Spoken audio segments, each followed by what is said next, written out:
काँग्रेसच्या शिष्टमंडळानं राष्ट्रवादीचे सर्वेसर्वा शरद पवार यांची भेट घेतली आहे। मुंबई मनपा निवडणुकांच्या पार्श्वभूमीवर ही भेट झालेली आहे।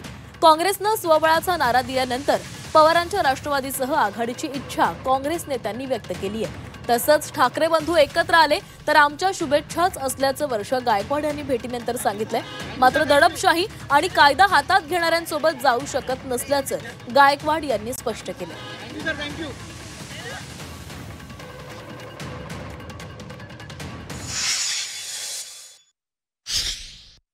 संजय राऊत साहेबांनी सांगितलं होतं की बाबा आम्ही महाविकास आघाडी नाही झालं तरी आम्ही जे आहे ते एकटे इलेक्शनमध्ये जाऊ, आम्ही स्वतःच्या जे आहे त्या याच्यामध्ये जाऊ, कारण स्थानिक स्वराज्य पातळीचं इलेक्शन आहे आणि याच्यामध्ये आम्ही एकटे जाऊ शकतो ही भूमिका त्यांनी मांडली होती। आणि सातत्याने 2 महिन्यापासून जसं कालपण सांगितलं की दोन्ही भावांनी एकत्र आले तर आम्हाला त्यांना आम्हाला शुभेच्छा देतो।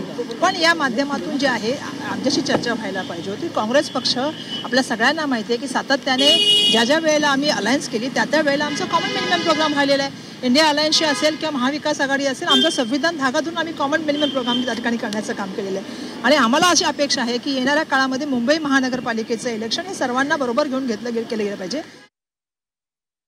महानगरपालिकेचं जे इलेक्शन असणार याच्यामध्ये मागील खूप वर्षापासून जे आहे ती आमची शरद पवारजींच्या NCP बरोबर हमेशाच जे आहे ती त्या ठिकाणी नेहमी अलायन्स राहिलेली आणि येणाऱ्या काळामध्ये पण ती अलायन्स व्हावी अशी आमची मनापासूनची इच्छा आहे। त्यांच्या मुंबईच्या अध्यक्षा राखी जाधव यांच्याशी सुद्धा आमची या संदर्भामध्ये बोलणं झाले, तशी त्यांना आम्ही माहिती कळवली आणि त्यांनी आम्हाला सांगितलं की पुढच्या हप्त्यामध्ये तुमच्या काही नेत्यांबरोबर आणि त्यांच्या पक्षाच्या काही नेत्यांबरोबर आपण या ठिकाणी बैठक आयोजित करू आणि पुढच्या हप्त्यामध्ये या संदर्भामधला जोही काय निर्णय असेल तो आपण एकत्रपणे घेऊ।